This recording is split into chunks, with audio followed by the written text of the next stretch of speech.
नमस्कार दोस्तों, study for goals में आपका स्वागत है। यदि आप हमारे चैनल में नए हैं तो हमारे चैनल को अवश्य सब्सक्राइब करें। इट्स मी विकास मंडल। तो चलिए दोस्तों, बिना समय गवाए आज का टॉपिक स्टार्ट करते हैं। आज का टॉपिक है नई शिक्षा नीति 2020। जी हाँ दोस्तों, आज मैं आपको नई शिक्षा नीति 5+3+3+4 के पैटर्न को बताऊंगा। दोस्तों 10+2 पैटर्न को समाप्त कर दिया गया है तथा नया पैटर्न 5+3+3+4 लाया जा रहा है। इस वीडियो में मैं आपको बताऊंगा कि बेसिक स्टडी कैसी होगी, 10th का एग्ज़ाम हो गया या नहीं होगा, 12th के बाद ग्रेजुएशन कैसे करेंगे, ग्रेजुएशन में सब्जेक्ट का सिलेक्शन कैसे करेंगे, ग्रेजुएशन के बाद पीजी का कोर्स कैसा होगा, बीएड कैसे करेंगे, बीएड कितने वर्षों का होगा। इन सभी सवालों का जवाब पाने के लिए इस वीडियो को लास्ट तक जरूर देखें। 100% गारंटी है कि आपको सब समझ में आ जाएगा। तो चलिए दोस्तों, शुरू करते हैं आज का टॉपिक, नई शिक्षा नीति। हाल ही में नई शिक्षा नीति 2020 का मसौदा कैबिनेट द्वारा मंजूर कर लिया गया है। जैसे ही इसका बिल संसद में पास हो जाता है, देश में नई शिक्षा नीति लागू हो जाएगी। ऐसा 34 वर्षों बाद होगा। दोस्तों ये ध्यान में दीजिएगा, ऐसा कब होगा? 34 वर्षों बाद होगा। इससे पहले 1986 यानी कि 1986 तथा 1968 में भारत में शिक्षा नीति लागू हो चुकी थी। 1968 में इंदिरा गांधी के समय, दोस्तों यहाँ पे ध्यान दीजिएगा, 1968 में भारत के प्रधानमंत्री कौन थे? माननीय इंदिरा गांधी। तो 1968 में भारत में इंदिरा गांधी के समय पहली शिक्षा नीति लागू की गई थी। फिर 18 वर्ष बाद, दोस्तों ध्यान दीजिएगा, 1968 के बाद 18 वर्ष बाद 1986 में, और उस समय भारत के प्रधानमंत्री कौन थे? स्वर्गीय राजीव गांधी। दोस्तों ध्यान दीजिएगा, 1968 यानी 1968 और 1986, यहाँ पे 68 को अगर उल्टा कर देते हैं तो 86 हो जाता है, तो ध्यान रखिएगा, ठीक है। 1986 के बाद फिर 34 वर्षों बाद 2020 में माननीय प्रधानमंत्री नरेंद्र मोदी के समय तीसरी शिक्षा नीति लागू होने वाली है। भारत के वर्तमान शिक्षा मंत्री, दोस्तों ध्यान में रखिएगा, भारत के वर्तमान शिक्षा मंत्री अभी कौन है? रमेश पोखरियाल निशंक हैं। दोस्तों आगे मैं बता देना चाहता हूं कि मानव संसाधन विकास मंत्रालय का नाम बदलकर शिक्षा मंत्रालय कर दिया गया है। दोस्तों अभी तक हम लोग जान रहे थे कि जो भी शिक्षा से रिलेटेड जो भी होता था वो उसको हम लोग बोलते थे मानव संसाधन विकास मंत्रालय, जो कि अभी नाम बदल के क्या कर दिया गया है? शिक्षा मंत्रालय। इसके बारे में थोड़ा सा जानेंगे दोस्तों कि 1986 में स्वर्गीय राजीव गांधी ने शिक्षा मंत्रालय का नाम बदलकर मानव संसाधन विकास मंत्रालय रख दिया था। दोस्तों ध्यान दीजिएगा कि 1968 में इसका नाम शिक्षा मंत्रालय था। फिर 1986 में स्वर्गीय राजीव गांधी ने शिक्षा मंत्रालय का नाम बदलकर मानव संसाधन विकास मंत्रालय कर दिया। फिर 2020 में पुनः इसको क्या कर दिया गया है? इसका नाम शिक्षा मंत्रालय कर दिया है। 1986 में, दोस्तों यहाँ पे ध्यान दीजिएगा, 1986 में जब इसका नाम मानव संसाधन विकास मंत्रालय रख दिया गया था तो 1992 में मानव संसाधन विकास मंत्रालय द्वारा दूसरी शिक्षा नीति में संशोधन हुआ था। ये ध्यान दीजिएगा दोस्तों, इसमें सिर्फ 1992 में सिर्फ संशोधन ही हुआ था, उसमें नई शिक्षा नीति लागू नहीं हुई थी। तो चलिए दोस्तों, अब हम लोग आते हैं नया शिक्षा नीति का जो पैटर्न है उसके बारे में थोड़ा समझ लेंगे। नई शिक्षा नीति का जो पैटर्न है 5+3+3+4, तो इसमें कैसे आगे हम लोग इसको समझेंगे, आते हैं, देखते हैं पॉइंट नंबर 1 पे। दोस्तों पॉइंट नंबर 1 है, पहले 5 वर्ष का फाउंडेशन स्टेज कहा जाएगा। दोस्तों 5+3+3+4 में पहला जो 5 वर्ष है उसको फाउंडेशन स्टेज कहा जाएगा। इसमें बच्चे की जो आयु है वो 8 वर्ष तक होगी। दोस्तों ये ध्यान दीजिएगा, बच्चे की जो आयु होगी वो 3 वर्ष से लेकर 8 वर्ष तक की होगी, तथा इसमें कक्षा 2 तक पढ़ाई होगी, यानी कि इसमें आप कहाँ तक जाएंगे? क्लास 2 तक। तो दोस्तों यहाँ ध्यान दीजिएगा कि 3 साल जो है वो कहाँ पे मेरा इन्वेस्ट होगा, तो 3 साल जो होगा वो आंगनबाड़ी में पढ़ाई होगी। दोस्तों ध्यान दीजिएगा, 3 साल की जो पढ़ाई होगी वो आंगनबाड़ी में होगी, और उसके बाद फिर आप क्या कीजिएगा? क्लास 1 और क्लास 2। दोस्तों यहाँ ध्यान दीजिएगा, 3 साल आंगनबाड़ी और फिर 1 साल क्लास 1 में और 1 साल क्लास 2 में, तो टोटल हो गया 5 वर्ष। यानी 5 वर्ष में आप क्लास 2 तक पढ़ाई करेंगे। फिर आगे आते हैं हम लोग। पॉइंट नंबर 2 में बोला गया है कि अगले 3 वर्ष को पूर्व प्राथमिक स्टेज कहा जाएगा। इसमें बच्चे की आयु 8 वर्ष से 11 वर्ष तक होगी। दोस्तों यहाँ पे ध्यान दीजिएगा, इसमें क्या होगा, बच्चे की आयु जो होगी वो 8 वर्ष से 11 वर्ष तक होगा।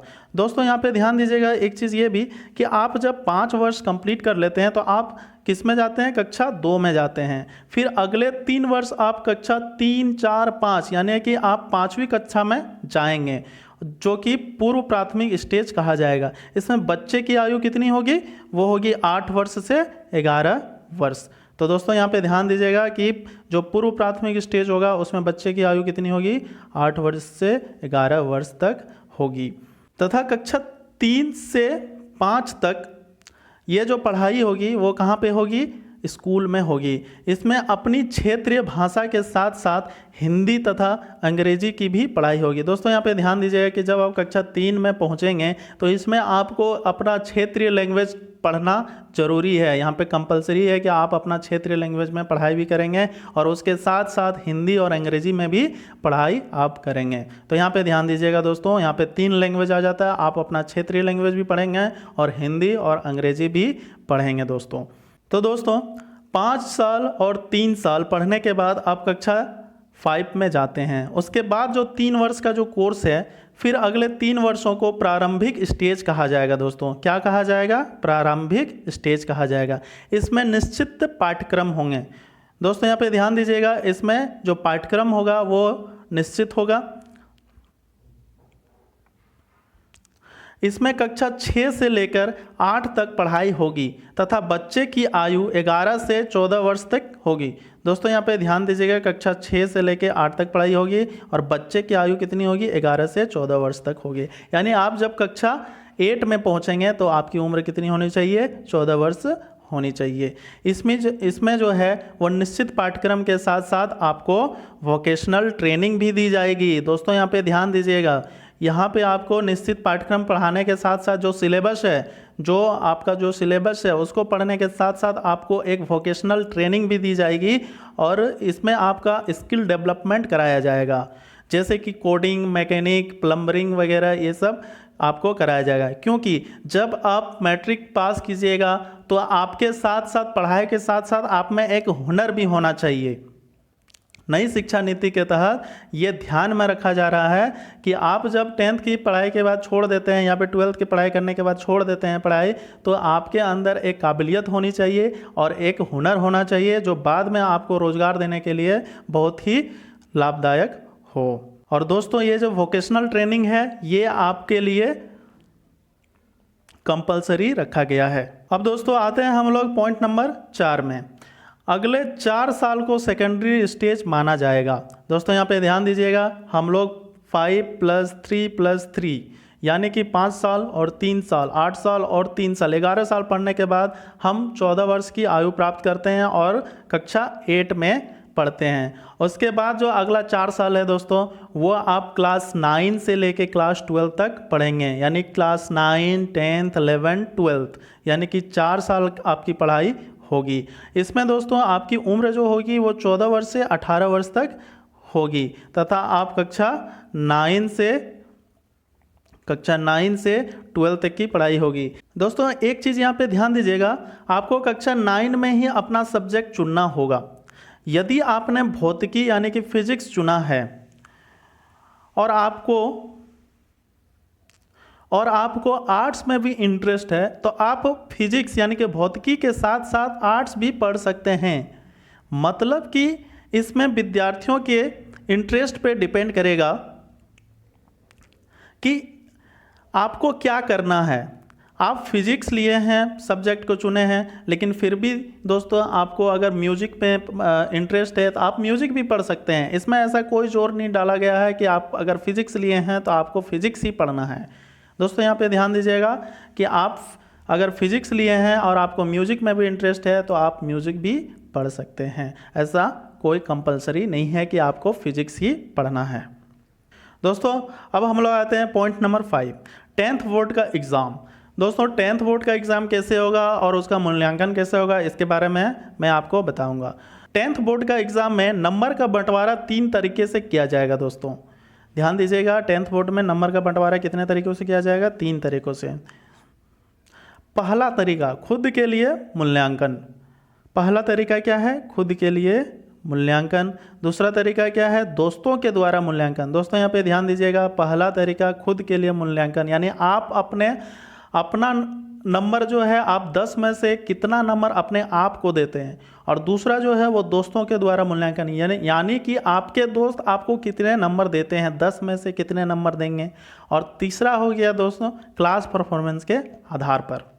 दोस्तों एक चीज़ मैं आपको बता देना कि खुद का मूल्यांकन यानी विद्यार्थी अपना खुद का मूल्यांकन सोच समझ कर करें, क्योंकि यदि आपने 10 में से 10 नंबर खुद को दे दिए, फिर बाद में जॉब इंटरव्यू के दौरान आपसे 10वीं तक के पहले के प्रश्न यदि पूछे जाते हैं और आप उसका जवाब देने में असमर्थ होते हैं तो आपको इंटरव्यू से निकाल दिया जाएगा, क्योंकि आपने खुद का मूल्यांकन ठीक से नहीं किया है। वहाँ पे जो इंटरव्यू लेते हैं उनको पता चल जाएगा कि आपने जो है अपना मूल्यांकन खुद से नहीं किया है। आपने क्या किया है? 10 में से 10 नंबर खुद को दे दिया है परफेक्ट बताने के लिए, लेकिन जब आपसे क्वेश्चन पूछा जाएगा आप देने में असमर्थ होंगे तो वो आपको ये बोल के निकाल देंगे कि आप अपना खुद का मूल्यांकन नहीं कर पाए हैं, तो आप इस जॉब के लिए इस जॉब में कैसे मूल्यांकन कीजिएगा। दोस्तों अब हम लोग आते हैं पॉइंट नंबर 6 में। 12वीं के बाद ग्रेजुएशन में आपको 2 विकल्प दिए जाएंगे। दोस्तों यहाँ ध्यान दीजिएगा कि 12वीं जब आपकी कंप्लीट हो जाएगी तो उसके बाद ग्रेजुएशन कैसे करेंगे और कैसे सब्जेक्ट का सिलेक्शन करेंगे वो ध्यान दीजिएगा। यहाँ पे मैं बताने जा रहा हूँ कि 12वीं के बाद ग्रेजुएशन में आपको 2 विकल्प दिए जाएंगे। विकल्प ए में क्या है कि जो ग्रेजुएशन के बाद जॉब में जाना चाहते हैं वो 3 वर्ष का कोर्स करेंगे। दोस्तों ध्यान दीजिएगा कि ग्रेजुएशन के बाद जो जॉब में जाना चाहते हैं वो कितना साल का कोर्स करेंगे? 3 वर्ष का कोर्स करेंगे। और जो ग्रेजुएशन के बाद दोस्तों यहाँ पे ध्यान दीजिएगा, रिसर्च यहाँ पे होना चाहिए था, तो टाइपिंग मिस्टेक के वजह से रिचार्ज लिखा गया है। तो दोस्तों यहाँ पे ध्यान दीजिएगा कि जो ग्रेजुएशन के बाद रिसर्च करना चाहेंगे उन्हें 4 साल का कोर्स करना होगा। तो दोस्तों ध्यान दीजिएगा, आप 12th में ही अपने आप को डिसाइड कर लीजिएगा कि हमको जॉब लेना है कि हमको आगे रिसर्च करना है। यदि आपको जॉब लेना है तो आप 12th में ही 3 साल का कोर्स सेलेक्ट कीजिएगा, और आपको रिसर्च करना है तो आप शुरू में ही 4 साल का जो कोर्स है उसको सेलेक्ट कीजिएगा। 4 साल रिसर्च कोर्स के बाद 1 साल का एमए या एमएससी यानी कि पोस्ट ग्रेजुएट का कोर्स होगा। दोस्तों यहाँ पे ध्यान दीजिएगा, पहले पीजी जो होता था वो 2 वर्षों का होता था, 3 वर्षों का होता था, लेकिन अब क्या कर दिया गया है नई शिक्षा नीति के तहत कि 4 साल आप रिसर्च कोर्स करने के बाद आपको 1 साल ही मात्र एमए या एमएससी यानी कि 1 साल में ही आपको पोस्ट ग्रेजुएट का कोर्स कंप्लीट हो जाएगा। पीजी के बाद आप पीएचडी के लिए डायरेक्ट एलिजिबल हो जाइएगा। दोस्तों यहाँ पे ध्यान दीजिएगा कि पीजी करने के बाद पहले एमफिल किया जाता था, उसके बाद पीएचडी किया जाता था, लेकिन आप यहाँ ध्यान दीजिएगा कि अभी जो नई शिक्षा नीति के तहत जब आप पीजी कंप्लीट कर लीजिएगा तो आप पीएचडी के लिए डायरेक्ट एलिजिबल हो जाइएगा। पहले पीजी के बाद क्या होता था? एमफिल किया जाता था, ठीक है, वो अब से हटा दिया गया। नई शिक्षा नीति 2020 के तहत उसको क्या किया गया है? एमफिल का जो कोर्स होता था उसको हटा दिया गया है। दोस्तों अब हम लोग आते हैं पॉइंट नंबर 8 में। जो लोग बीएड करना चाहते हैं वे सभी ग्रेजुएशन के साथ साथ ही 4 साल का कोर्स करेंगे। दोस्तों यहाँ पे ध्यान दीजिएगा कि जो विद्यार्थी जो हैं जो बीएड करना चाहते हैं उनका बीएड का कोर्स कैसा होगा उसके बारे में मैं यहाँ पे बताना चाहता हूँ कि जो विद्यार्थी बीएड करना चाहते हैं वो क्या करेंगे, जब ग्रेजुएशन में एडमिशन लेंगे उसी टाइम उनका क्या होगा? 4 साल का कोर्स होगा। यानी कि जो बीएड करना चाहेंगे वो ग्रेजुएशन के समय ही डिसाइड कर लेंगे एडमिशन लेते समय कि हमको बीएड करना है कि नहीं करना है, तो उसी टाइम आपका जो कोर्स होगा वो 4 साल का कोर्स होगा, जिसमें दोस्तों आपको ग्रेजुएशन के पढ़ाई के साथ साथ शिक्षण पद्धति का कोर्स कराया जाएगा। अलग से बीएड का कोर्स नहीं होगा जैसे पहले होता था। दोस्तों पॉइंट नंबर 9 में आते हैं। नई शिक्षा नीति के तहत ग्रेजुएशन करने वाले विद्यार्थी यदि बीच में पढ़ाई छोड़ देते हैं, दोस्तों यहाँ पे ध्यान दीजिएगा, पहले क्या होता था, यदि आप बीच में पढ़ाई छोड़ देते थे तो आपका पूरा साल बर्बाद हो जाता था, आपको फिर से स्टार्ट करने की ज़रूरत पड़ती थी। लेकिन नई शिक्षा नीति 2020 के तहत क्या किया गया है कि नई शिक्षा नीति के तहत ग्रेजुएशन करने वाले विद्यार्थी यदि बीच में पढ़ाई छोड़ देते हैं तो वैसे विद्यार्थी फिर से अपनी पढ़ाई वहीं से शुरू कर सकते हैं जहां से उसने छोड़ा था। मतलब कि यदि आप एक साल यानी कि फर्स्ट ईयर पढ़ाई कंप्लीट करके छोड़ दी गई है तो आपको एक